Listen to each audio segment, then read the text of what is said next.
Yesterday morning, we awoke to pictures, to children foaming at the mouth, suffering convulsions, being carried in the arms of desperate parents. We saw rows of lifeless bodies, some still in diapers, some with visible scars of a chemical weapons attack. Look at those pictures.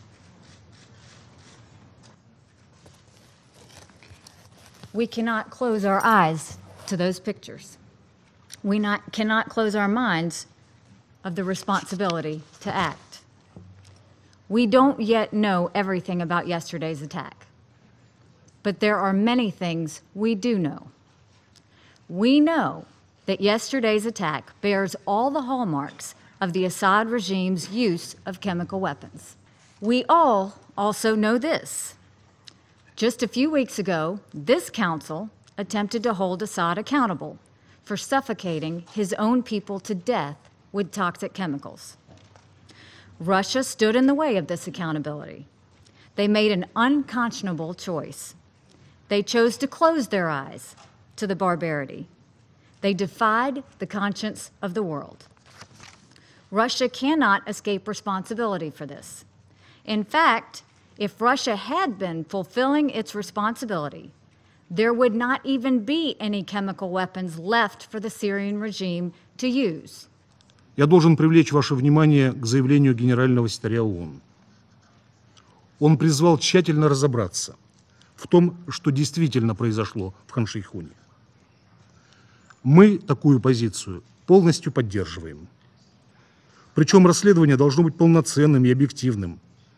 И пора кончать с негодной практикой дистанционных следственных действий на основе информации,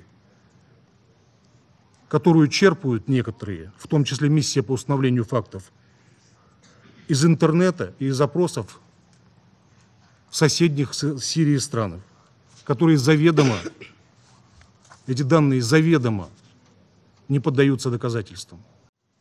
How long are we going to sit here and pretend that actions in this chamber have no consequences?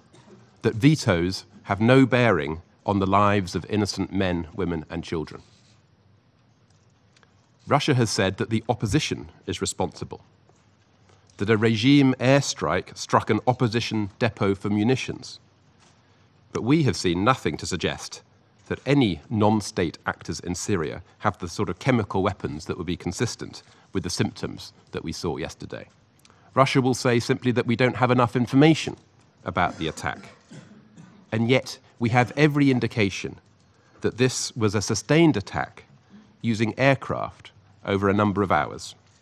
We see all the signs of an attack using a nerve agent capable of killing over 100 people and harming hundreds more. If that is not enough to demand action, what is?